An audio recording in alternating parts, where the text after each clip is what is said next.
News just in. Tinubu finally agrees, insists that the deputy governor be positioned as the governor, the acting governor, as Akeredolu, currently as we speak, is incapacitated, cannot look after Ondo State in terms of leadership. After Ondo APC protest saying initially Tinubu says they must maintain the status quo, the governor must remain there, nothing must happen to him. So long as he's alive, he must remain the governor of the state. However, Akeredolu is unwell. It's not his fault that he's unwell. But Tinubu initially, they are very close friends. In case you are not aware, Tinubu and Akeredolu are very, in fact, he was one of those that said Jagaban will be president. Don't forget, So, but now he's unwell. He has cancer. And allegedly, Tinubu has insisted that he must be there. But with the current way things are, Ondo APC has proven to him that we must follow the penance of the constitution. If the governor is unwell, then the deputy must take over. Please don't forget to give us a thumbs up, like us, share, subscribe. Let's get all the details. Just in, breaking news. Tinubu finally agrees, approves Akeredolu's removal, declaration of deputy as acting governor of Ondo State. President Tinubu, along with other APC leaders, have finally agreed to invoke the doctrine of necessity to appoint embittered Deputy Governor Lucky as the acting governor, effectively resolving the 5 months long crisis in the state. Akeredolu's wife does not want him to be the governor, as this will give her no place in the state. The decision was reached during a closed-door meeting held at the presidential villa today. The meeting had President Tinubu with members of Akeredolu cabinet and lawmakers from Ondo State House of Assembly, as long as elders and leaders. Governor Akeredolu, who returned from Germany in September after a prolonged medical leave, has remained absent from the state to recuperate in his Ibadan residence. His extensive absence from political life has caused the state to collapse economically, and uncertainty prolonging to the necessity of the decision reached for this resolve. With the doctrine of necessity invoked, the Ondo State House of Assembly is expected to convene on Monday to formalize Lucky's appointment as acting governor, granting him full executive power to steer Ondo State forward. The doctrine of necessity is a legal principle that allows the extraordinary measures to maintain order and uphold constitutional principles, has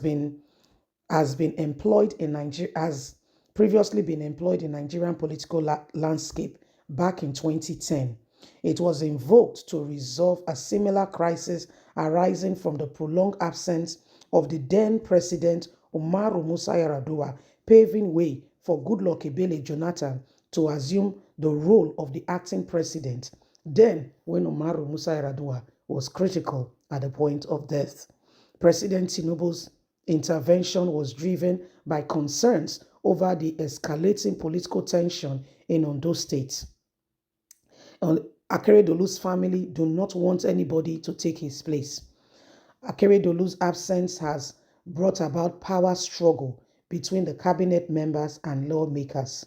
The meeting at the presidential villa brought together key figures including National Chairman of APC, Ganduje, Deputy Governor Lucky of Ondo State, Secretary of the Government, Oladiran, former APC National Chairman, BC Akinde, Financial Commissioner, Wale, House Speaker, Olumide, APC State House Chairman, Adetoji, and members of the National Assembly from Ondo State. Notably, the governor's wife, Betty Akeredolu, the son, Babajide, were reportedly denied entrance into the meeting room during the critical meeting as they wanted to take part and they tried to force their way in, but we are told they have no opportunity, no credibility to go in there. This is what has been happening. The governor is unwell. And guess what? According to a report reaching us, the governor's wife does not want her husband to be taken away from office. See, she tried to go to the meeting. She went all the way to Abuja, but was denied access to the meeting. She and the son. Remember that Akeredolu made his son his special advisor in Ondo State. Remember? Yes. And this is part of the reason because, they want to stay in control. They want to make sure that, they hold it together. However, they were denied access, that they are not government officials. They are not duly elected. They are only the wife and the son of the governor. And this is what state matters for elected people. And this is what the wife has been afraid of. There've been all kinds of rumor and stories going on that the deputy governor spent this, he spent that. Basically, the wife, the son, and some as a House of Assembly members who are loyal to Akeredolu have been running the state. The deputy governor has been ostracized because in Nigeria, the position of the deputy governor is not clearly defined. And so he's at the mercy of the governor. So the wife knows that her husband is not very well and that, if the deputy governor comes in place, she cannot have as much access as she would have.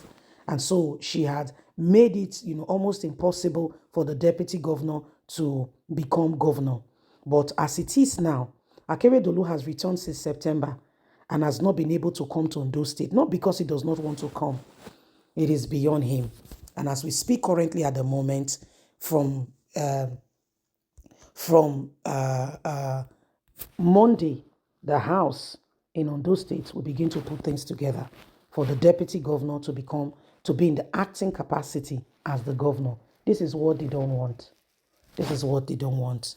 And so the matter is very serious. Ondo State is going through a lot. And every single person is watching and wants, the right things to be done. Please don't forget, you are important. And we all must continue to speak to end every abnormality. Remember, you have a voice. And so we must speak out against every wrongdoing in our society. Please don't forget to give us a thumbs up. Like us, share, subscribe. Click on the notification button so you can have all our latest news. God bless. Bye for now.